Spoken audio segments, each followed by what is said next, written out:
Bonsoir. Alors, je me nomme Aniko Félix. Je suis étudiant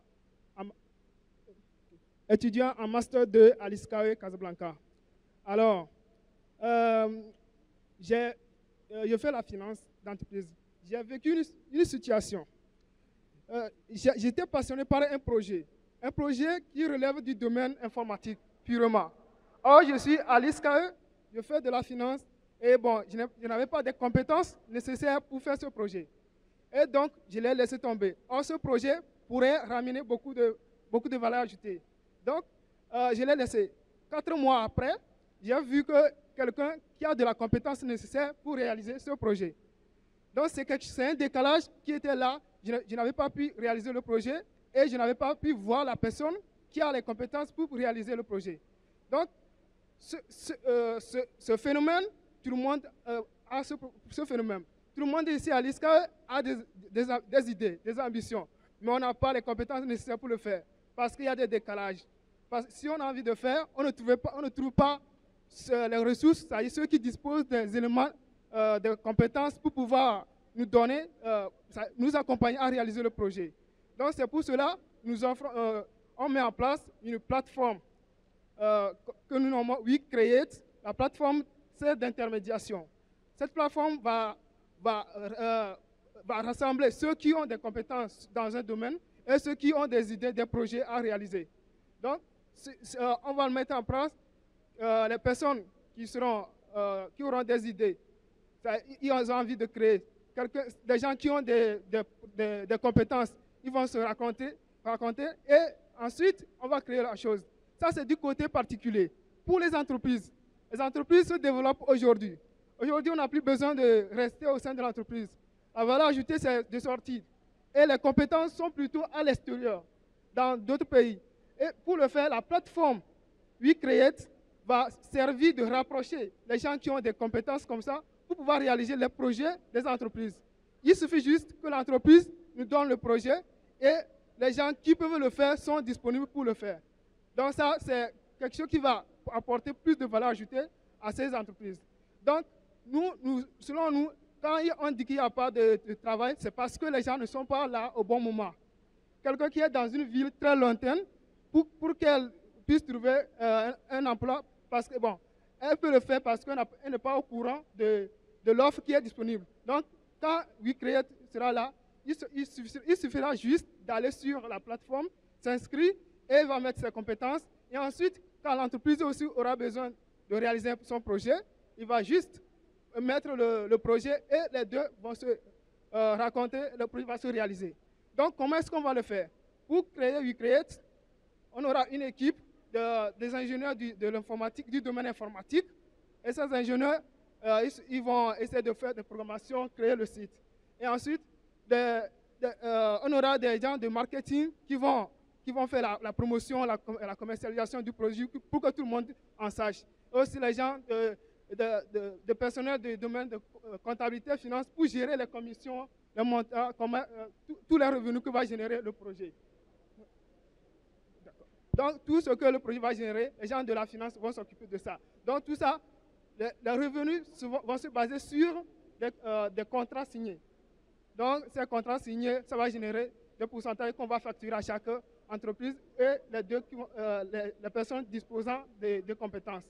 Donc, WeCreate aura beaucoup d'avenir parce que c'est le développement des activités, développement de l'informatique, tout le domaine, le numérique qui se développe. Donc, même les gens des pays de l'Afrique subsaharienne auront la possibilité aussi d'offrir leurs compétences aux entreprises dans d'autres pays. Donc, c'est pour cela que nous offrons WeCreate, la plateforme d'intermédiation pour rapprocher les gens qui ont des compétences nécessaires et ceux qui ont des projets à réaliser. Merci. Bien. Merci Aniko Félix pour cette présentation très brève. Merci à vous.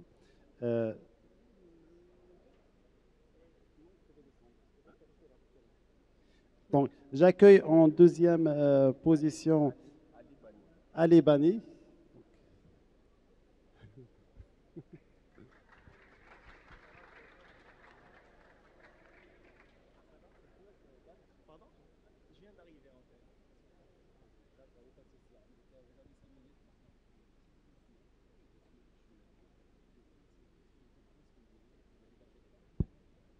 Allez-y, Siad. Donc, bonjour, je me présente, Ali Bani, étudiant en Master 1 ici à l'ISCAE. Aujourd'hui, je participe à cette compétition en fait pour présenter mon projet sur lequel je travaille depuis mai dernier avec une équipe composée d'étudiants à la fois iscaïstes et d'autres des écoles d'ingénieurs marocaines. Je peux citer le HTP, l'ENA et les mines UM6P. Donc, notre projet, il s'appelle Neopetra Project. C'est un projet dans lequel on travaille sur la construction de la première maison marocaine intelligente et autonome en énergie. On a commencé en mai dernier, comme je vous ai dit. On s'est inspiré de la compétition internationale qui s'appelle Solar Decathlon Africa, dans laquelle notamment on participe. Et on s'est dit pourquoi pas on crée une autre start-up qui agit dans le domaine des énergies renouvelables et des nouvelles technologies. Notre projet est simple. On construit des maisons de classe moyenne qui sont dotées à la fois de domotique intelligente et de gadgets, de détecteurs qui sont en synchronisation avec des systèmes d'intelligence artificielle, tout en respectant l'environnement avec une alimentation électrique totalement solaire.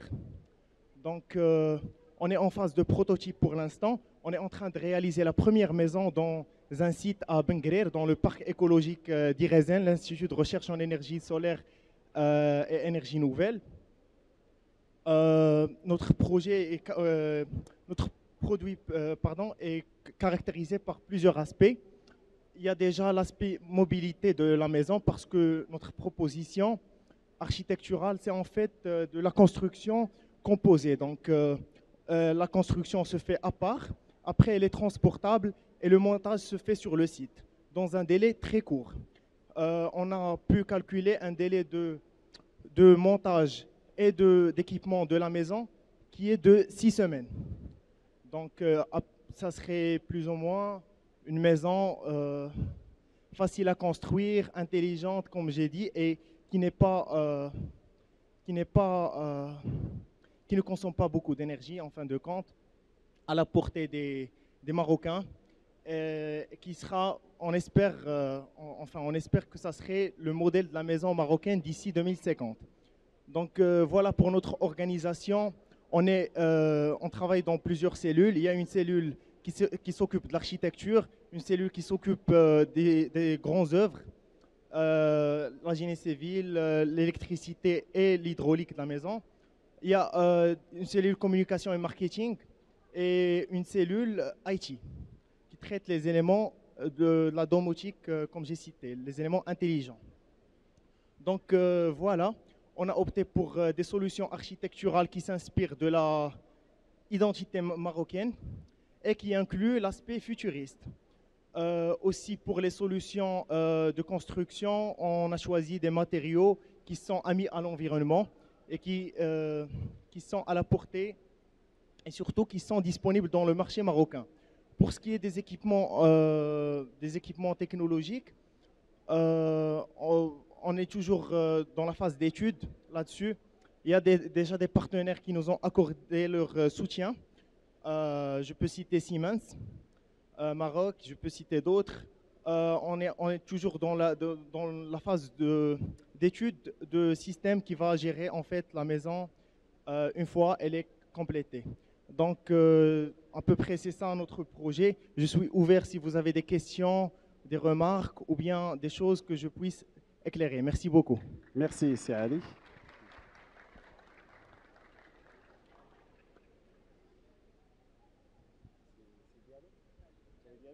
Le prochain candidat, c'est Khaled Diallo du groupe ISCAE.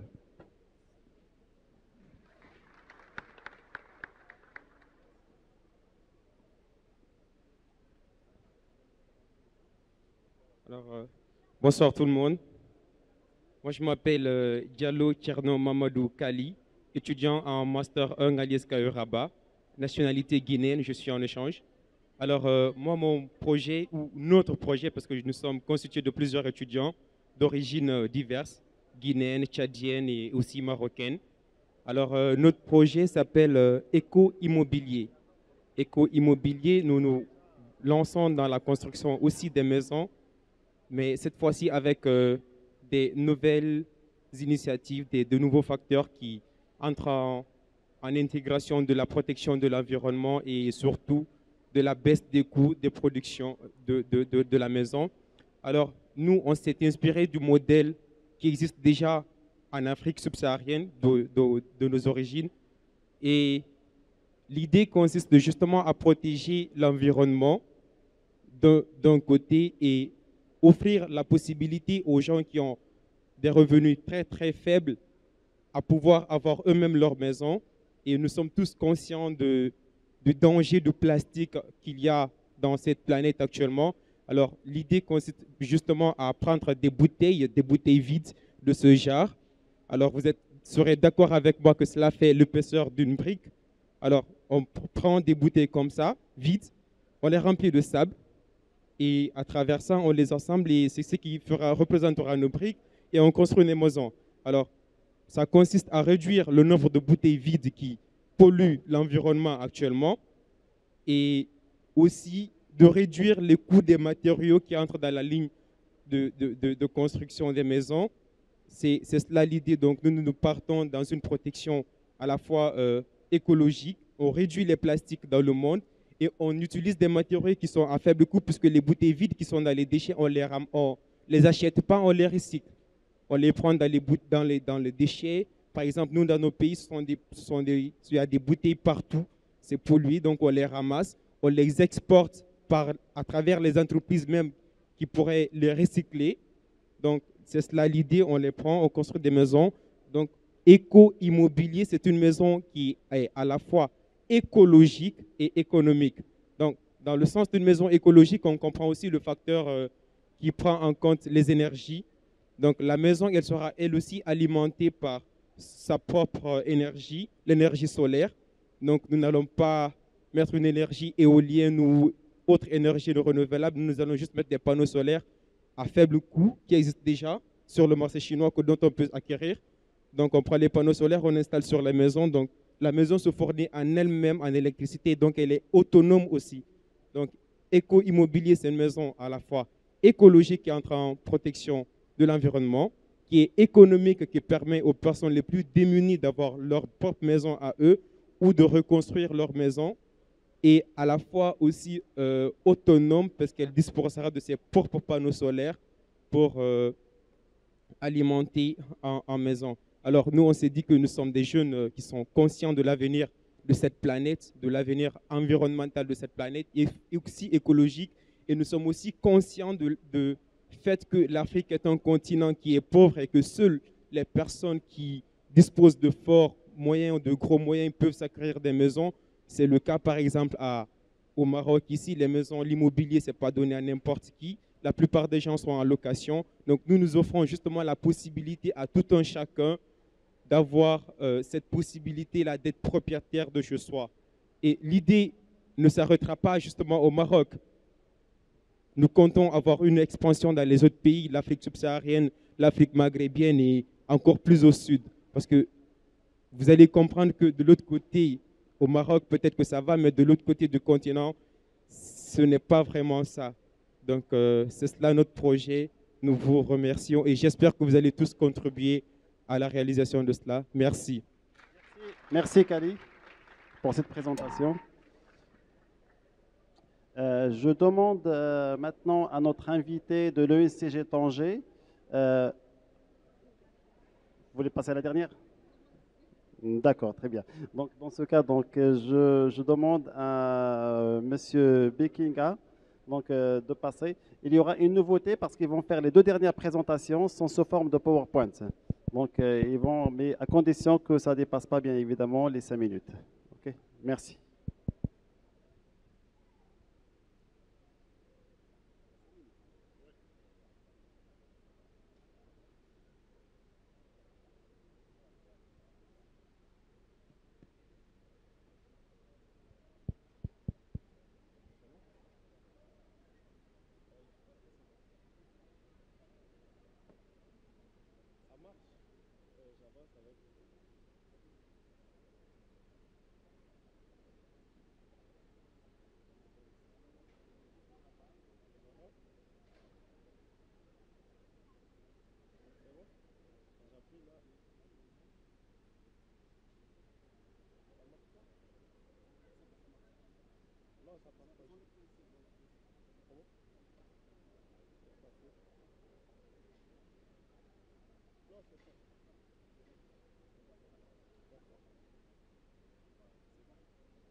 Bien, allez-y.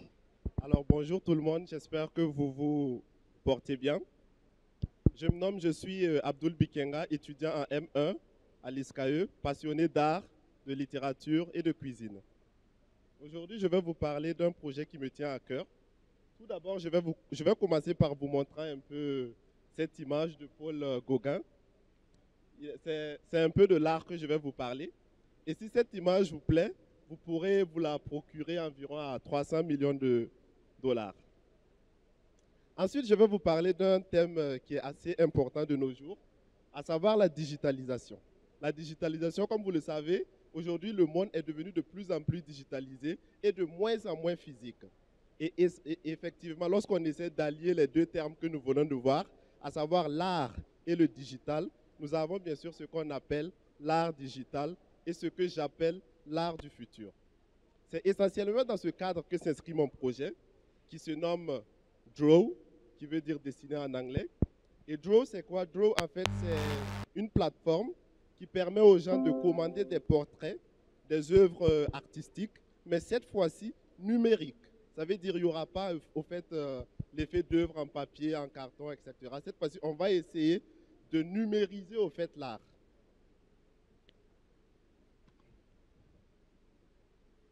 Maintenant, vous vous posez sûrement la question, à savoir s'il y a une demande. Il y a des personnes qui se demandent qui voudrait bien acheter un portrait, qui voudrait bien commander une œuvre numérique. Je leur posais en retour à la question, qui ne voudrait pas acheter un portrait numérique? Ensuite, nous allons voir un peu l'offre. Il se trouve qu'au Maroc, chaque année, il y a environ plus de 1000 personnes qui demandent à avoir des œuvres numériques, mais qui ne sont pas satisfaits parce que ces personnes-là ne savent pas justement où s'orienter, où aller chercher au fait les portraits, les œuvres numériques.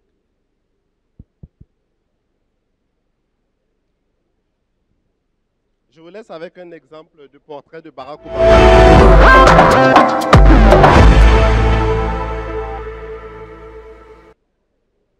Maintenant, nous allons voir un peu le business model Canva. Le business model Canva, tout d'abord, les segments clients.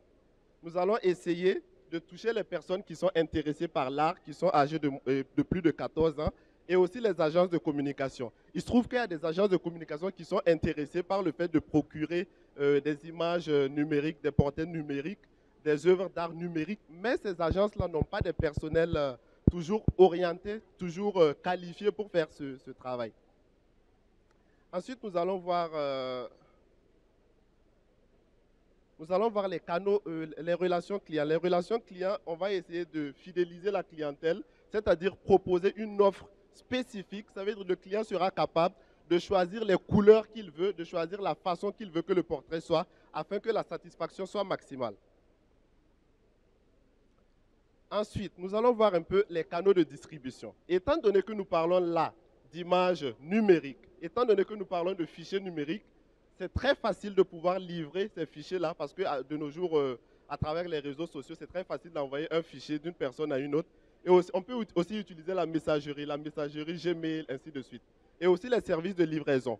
Par exemple, lorsqu'il y a une personne qui est intéressée par le fait d'avoir un portrait qui sera matériel, qui sera physique, nous pouvons nous charger de l'imprimer, de l'encadrer et de le faire livrer à la personne.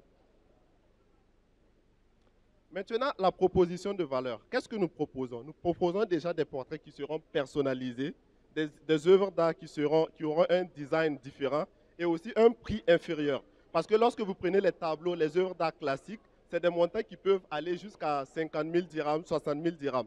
Par contre, pour une œuvre numérique, les prix pourront varier entre 1 500 et 3 000 dirhams. C'est-à-dire que ces œuvres numériques, naturellement, sont moins chères que les œuvres classiques que l'on connaît.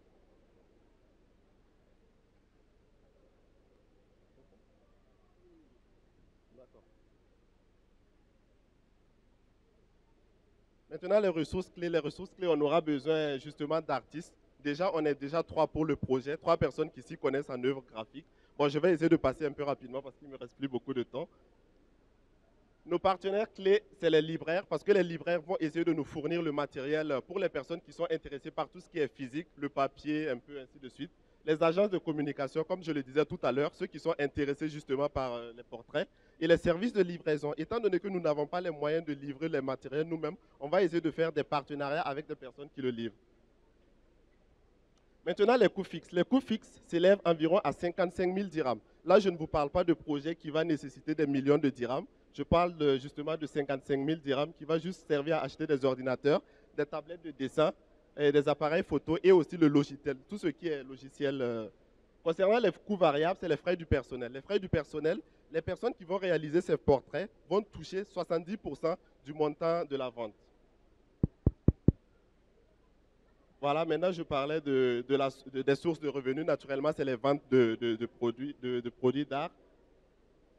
Et voilà, ça c'est un peu la détermination des coûts en matière suivant une vision optimiste, réaliste et puis pessimiste.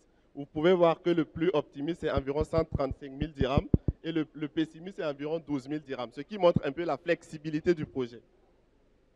Maintenant, les axes de croissance. Il se trouve que Draw peut croître tout d'abord en utilisant le design stylistique. C'est-à-dire que dans le côté du style, dans le côté de la mode, 30 secondes. Il y a aussi ce besoin de création. Et par la suite, il y a l'architecture, c'est-à-dire que nous pourrons aussi nous spécialiser par la suite dans la construction de tout ce qui concerne les maquettes, ainsi de suite. Et aussi la création de personnages de dessins animés, de cinéma pour enfants. Et je tiens à préciser que ce personnage, c'est moi, je l'avais créé pour un concours de l'UNICEF. Oui. Malheureusement, je n'ai pas été admis. Et je vous encourage vraiment à croire à ce projet parce que c'est l'art du futur, c'est l'essentiel et c'est le futur. Merci. Merci, Bekenga, pour cette présentation.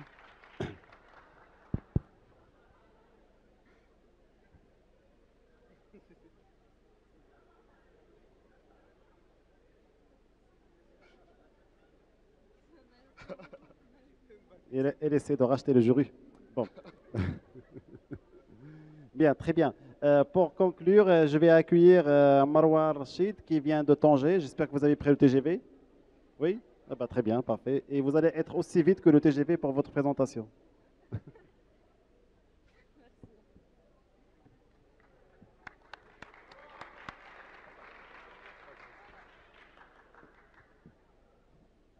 Bonjour à tous.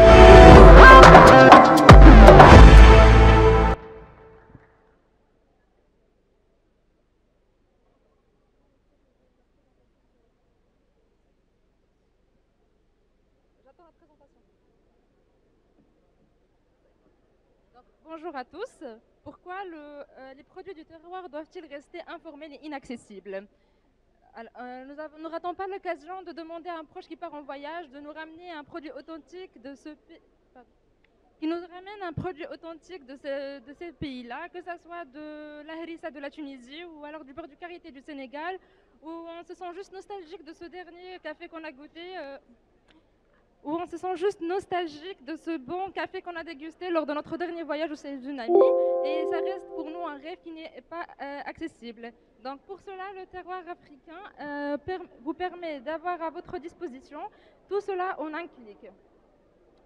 Alors, c'est une plateforme en fait qui commercialise les produits du terroir. Pour chaque terroir, chaque terroir a son produit spécifique. Donc, nous commercialisons ça sur notre plateforme.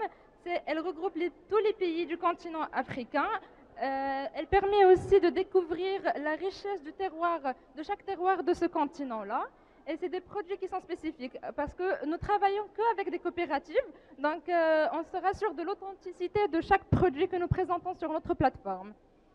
Alors, parmi les produits que nous offrons sur notre plateforme, nous avons l'huile d'argan du Maroc, du café ivoirien, du cacao du Nigeria ou la harissa de la Tunisie. Ce sont des produits que nous présentons sur notre plateforme.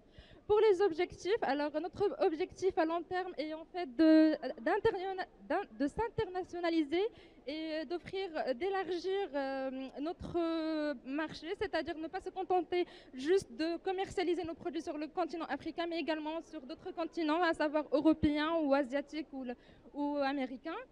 Aussi, pour les objectifs de à court terme, nous comptons aussi conquérir la majorité du marché africain, c'est-à-dire de collaborer avec plusieurs coopératives de plusieurs pays et enrichir la gamme de nos produits qui sont présentés sur la plateforme et développer notre processus de production.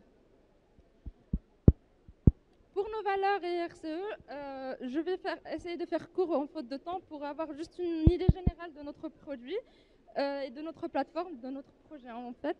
Alors, excusez-moi.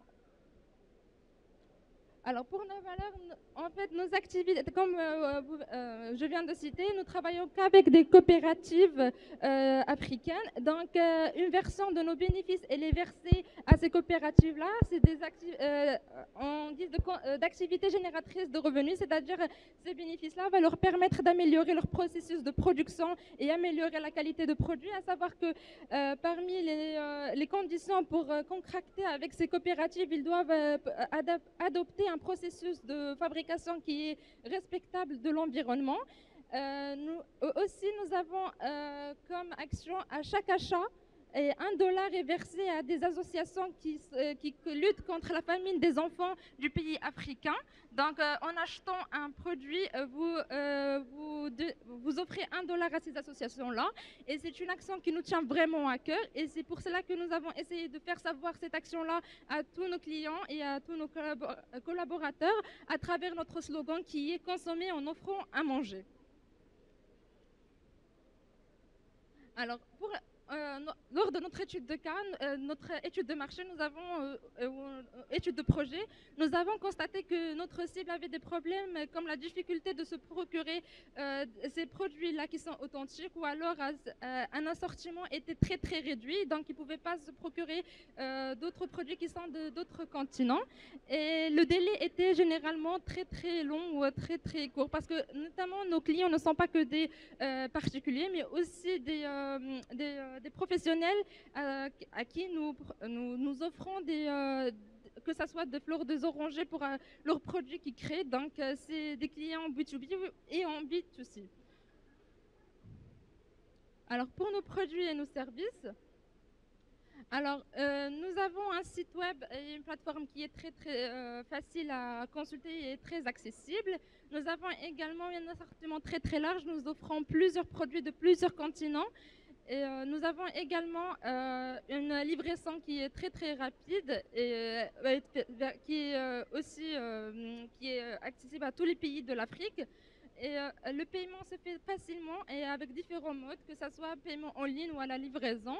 Ce sont des produits qui sont certifiés, c'est-à-dire que nous disposons d'une blockchain sur notre plateforme où le client peut s'assurer de l'authenticité du produit et savoir et connaître toutes les étapes par lesquelles le produit est passé avant d'arriver au consommateur final. Et dernièrement, nous avons un délai de livraison qui est très court par rapport à la majorité des autres concurrents. Voilà, merci pour votre attention. Merci, mademoiselle Marwa. Vous pensez que vous avez fait plus vite que le TGV? Bon. Très bien, vous étiez dans les temps en tout cas. Merci à nos chers étudiants qui nous ont fait ces présentations. Un esprit d'entrepreneuriat et de créativité que nous encourageons dans le groupe SKE avec tous les moyens possibles. Alors, je vais demander maintenant à notre jury, s'il n'a pas de questions à poser aux candidats, de se retirer et de délibérer dans le salon VIP. Merci à vous. La première question, c'est l'état d'avancement. Est-ce que le projet est en réflexion, en création, il est on va dire en production, en maturité, donc vous en êtes où? Je vais commencer. Notre projet n'est pas encore concrétisé. Nous sommes à notre stade embryonnaire, c'est-à-dire nous avons déjà avancé sur le business plan. Nous sommes en train de justement le concevoir et faire toutes les études de faisabilité par rapport à la construction de notre maison économique et écologique. Ah oui, à l'ISKE. Ok, notre projet, c'est déjà en création, mais oui, c'est en création et c'est un prototype qui n'est pas encore finalisé. Donc, c'est installé ici, c'est au niveau de l'ISKE. Voilà. Merci pour votre question. Donc, en ce qui concerne mon projet, en fait, c'est aussi il y a des étudiants de Centrale Casablanca qui y participent. Et en fait, nous attendons juste de trouver un incubateur ou trouver un capital pour pouvoir commencer. Donc, c'est tout. Voilà. Donc, concernant notre projet, j'ai une bonne nouvelle. Hier, on a reçu le terrain de construction. On va commencer en début janvier les travaux de construction afin de monter la maison en complet d'ici juin 2019. Pour ce qui est de l'institution qui encadre le projet, il y a d'abord la CJEM, la Confédération des juniors entreprises marocaines, et il y a l'Institut de recherche en énergie solaire et énergie nouvelle, et il y a aussi le ministère des énergies et des ressources minérales, et l'US Embassy of Energy. Merci. Alors, concernant moi, mon projet, il faut dire que déjà, ça fait 2 années que je me forme justement à la réalisation de tout ce qui est art numérique. Il se trouve que déjà à l'ISCAE, ici, j'ai déjà fait le portrait d'environ 4 personnes. Donc, c'est un projet qui est en cours. C'est juste que actuellement, je n'ai pas encore tous les moyens nécessaires pour pouvoir le réaliser. J'ai juste un ordinateur avec lequel je travaille. Merci. Juste une dernière question. Votre maison, elle est transportable? D'accord. Et évolutif, transportable et évolutif. Très bien. Je tiens à savoir si c'est dans le sac, comme l'ordinateur. Parce que le thé, comme ça l'été, on peut l'amener au bord de la mer et pendant l'hiver à Ifrane. Alors, voilà, au carrefour de manager pendant la période. Bien, très bien. Je précise qu'en fait, le jury, espérant qu'il va tenir compte du fait qu'il y a certains qui ont fait la présentation PowerPoint et les autres qui ont fait la présentation orale et ne pas les pénaliser. Merci à vous et à tout de suite. Nous allons annoncer le gagnant, le projet gagnant. Et en 3e position, nous avons... C'est très très dur, effectivement, très dur. On s'est bagarré, c'était pas facile. Effectivement. Tous les projets sont sympas. Il faut aussi solliciter le courage de ces gens-là parce que c'est pas facile de penser à des projets, à faire de l'entrepreneuriat. Et franchement, le niveau aussi de la performance, non seulement du projet, mais aussi comment on a présenté le projet, on était très satisfait de la performance générale. La shortlist. Alors, en 3e position, c'est le projet de Abdo. Il est où, Abdo?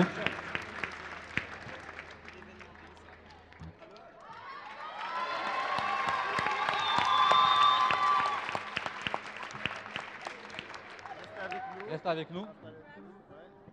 En 2e position, c'est le projet de Diallo.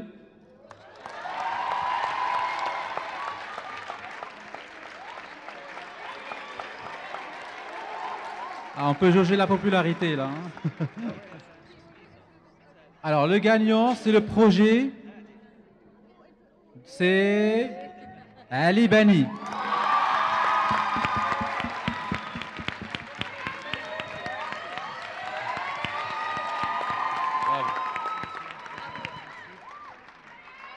On va donner la parole à Ali pour dire un petit mot. Rebonjour. En fait, je suis vraiment ravi de la décision du jury. Je salue également les autres participants. Ils étaient tous à la hauteur. J'étais vraiment très impressionné. Je suis fier des participants iscaïstes et les autres qui nous ont honorés et rendu visite aujourd'hui. Incassable, voilà, tout à fait. Merci pour l'équipe d'organisation du Carrefour du Management. Et merci l'ISCAE.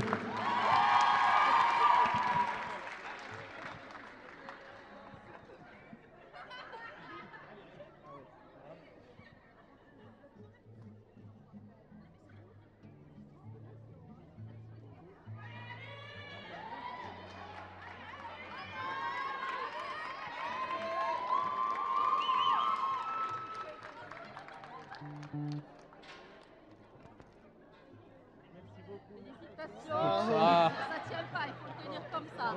C'est... Voilà.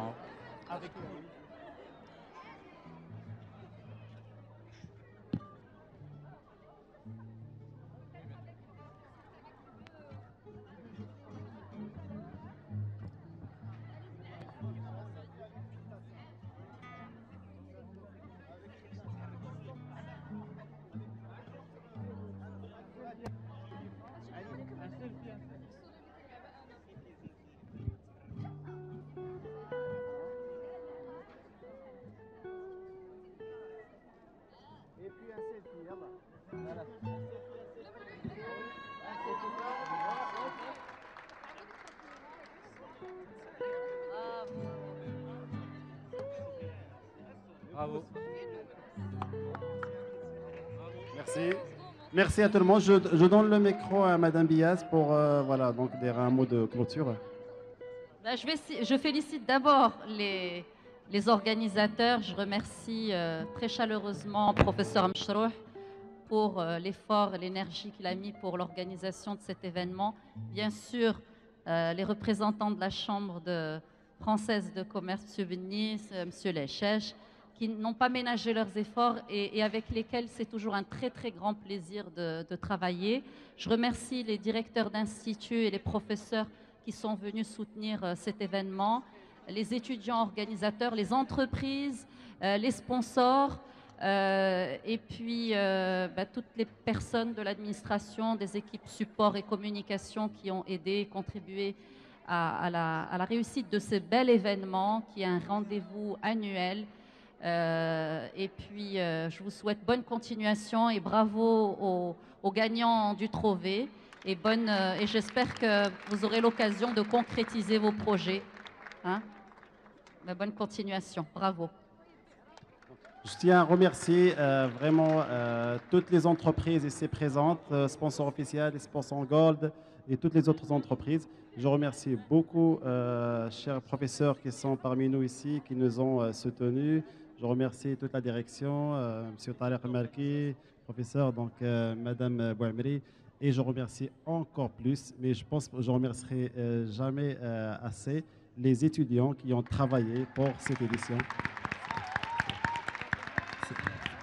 Ouais, c'est un plaisir vraiment de travailler avec vous, et si j'ai quelque chose à vous dire, tout simplement, c'est merci. Voilà. Et bon spectacle et amusez-vous bien.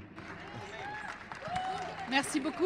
Justement, on va vous laisser entre les mains des étudiants d'ISCAE. Je me joins bien sûr à tout ce qui a été dit et je réitère mes remerciements à l'attention de toutes les personnes qui ont été citées, entreprises et individus, et toutes les personnes des équipes RH qui se sont mobilisées ces 2 jours pour passer du temps et de l'entretien avec vous. Juste par rapport aux étudiants d'ISCAE en particulier, bien sûr, mon cœur ne peut pas leur réserver quelques mots spécifiques. Vous avez jonglé entre vos cours, vos préparations d'examen et l'événement. C'était l'occasion aussi de démontrer toute la bienveillance que vous avez envers les autres étudiants des autres écoles à qui nous avons souhaité la bienvenue. Et c'est quelque part aussi notre façon de vous montrer ce que c'est que la mission et le service public. Être au service effectivement d'autres étudiants, d'autres écoles, quitte à ce que ça piétine sur votre temps. Et donc, merci à vous pour cet exercice-là. Merci beaucoup. À vous de jouer maintenant.